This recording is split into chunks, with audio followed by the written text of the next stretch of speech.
Ganking is a pretty big part of playing jungle in League of Legends. It's the best way you can hard carry, it's the best way for you to get advantages over the enemy team, and probably most importantly, it's the best way to get your teammates off your back and have them actually consider throwing a shred of appreciation your way. Emphasis of course on the word consider, because they probably still won't give you any praise, but you should at least dodge the better jungler wins flame. Either way, you want to gank, and here's how you become a better ganker. But first, when in doubt. What a great phrase. Generations of talented and influential minds have dropped us when in doubt truth bombs. Mark Twain said, when in doubt, tell the truth. Woodrow Wilson said, when in doubt, consult your grandmother. Khloe Kardashian says, when in doubt, wear leopard print. I'm more a fan of the ones that rhyme, such as when in doubt, whack one out, in reference to the unparalleled guidance delivered by having a clarity wank. But I can't really rhyme, so for the first point of this video, I'll just say, when in doubt, buy MOBI boots and lane gank bot. I won't get into huge detail on this one because this video is more about how to improve your execution with ganking rather than really much about like the meta and optimal ways to play around that as the jungler. But I'll leave it there at saying that generally speaking, it's never a bad idea to invest time and resources into your bot lane. Especially right now where AD carry is arguably the best role in solo queue, but even in other metas, AD carry will almost always give you a solid win condition going into that late game, so long as you can protect them. The reason why MOBI boots and lane ganking bot is so effective though, is that bot can be a tough lane to gank in general thanks to there being two people chucking their wards down,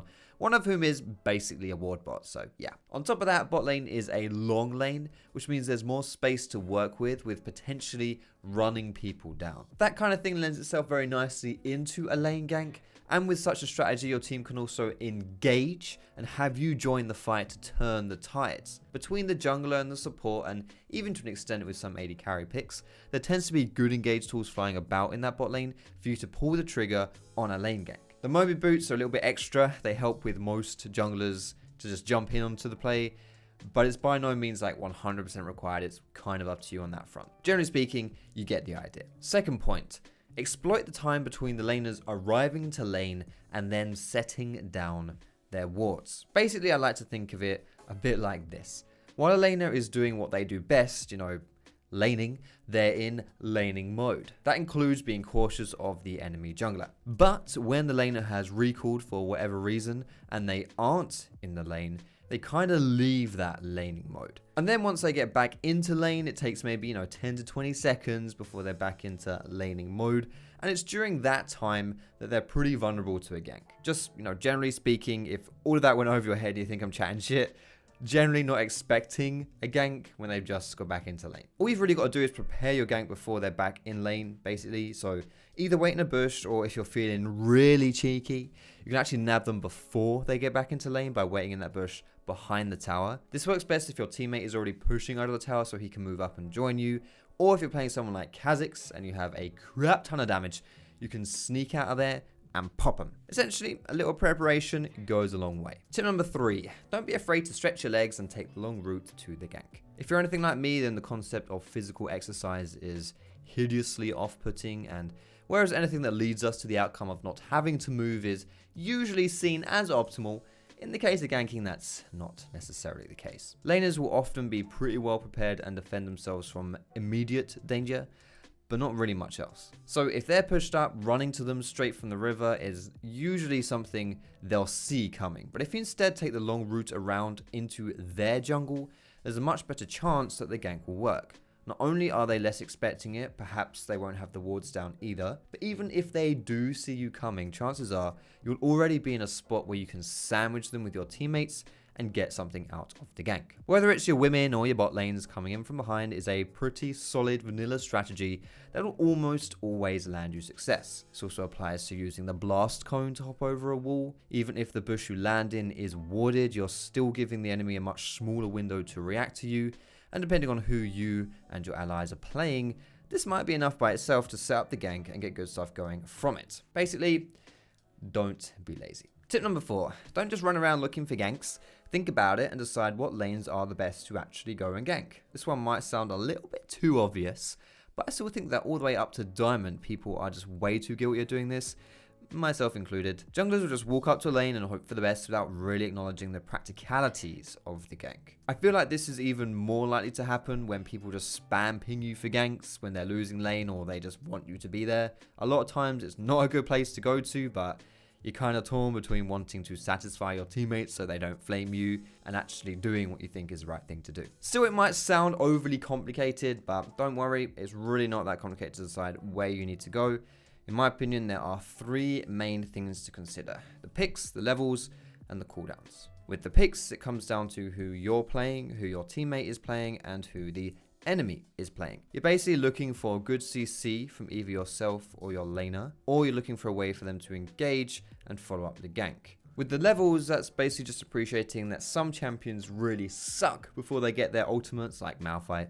With others, it makes very little difference, like Twisted Fate. Also, a minor point here with the levels: if your laner is heavily out-leveled by the opponent, it'll be hard to gank that lane unless you know for sure you can carry the gank.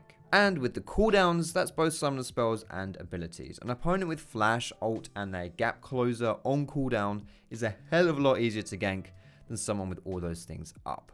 So let's take a look at a specific example. You're the jungler, you're playing Zinzal, and the Malphite, he's your teammate, and you're looking to gank a Camille. Now, Zin is a good all-round ganker. He's got a nice mix of damage. He's got some decent CC, the gap closer. But Camille, she's very slippery thanks to her E, and Malphite's cheese wheel by itself, his Q is pretty weak gank setup. So if this matchup is before level 6 and Camille is not playing aggressive and she has summoners, you probably won't be able to get anything in that top lane. But if Malphite gets his ultimate, you can see that Camille is using her E to trade. She has no flash. Suddenly she becomes a free kill. Again, this may all sound really bloody obvious, but just use your brain and think about it. I can guarantee you that if you're in the lower leagues playing jungle, you're not doing this enough. And if this does sound obvious, chances are it's just because it's simple. And if it's simple, it means you can do it. Now, all of that, what I just said though, is assuming that the lanes are even. If someone is losing really bloody hard, it's probably not a good idea to go to that lane. If the laners are constantly fighting, someone's getting low on health, you can just run that lane usually and get something good out of it. But before we move on to the last tip for this video, guys, I just want to thank you for watching so far. Don't forget to leave me that cheeky thumbs up if you did like it. If you want to see me play some gameplays, you can go follow my second gameplay channel and go follow my stream. Both those links are in the description. But yeah, thanks so much for checking the video out so far. And without any further ado, the last point: a pushed lane does not mean an impossible lane. Essentially, if you see a lane is pushed in, it doesn't mean you can't go there. In fact, showing up to those lanes that are pushed in can yield you huge results. The 2 ways you can still help a lane that's pushing in are through counter ganks and through diving. Now, these are so good because counter ganking not only gives you kills, but also cult blocks the enemy team from their kills. So it's kind of like getting double reward from the play. You know, you get a +1 instead of a -1, and the enemy team gets a -1 instead of a +1, if that makes any sense. And diving is so good because when it's done properly,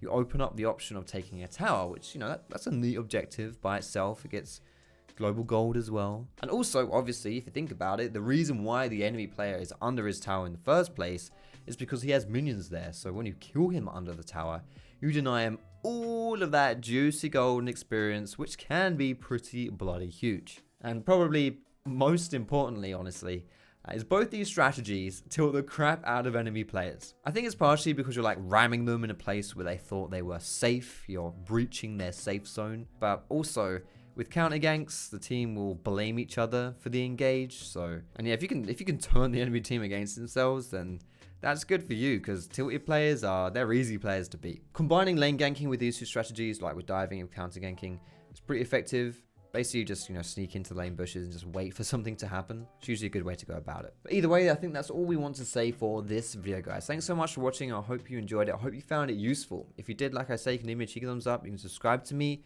to see more of my videos. You can go and check out my full gameplay channel.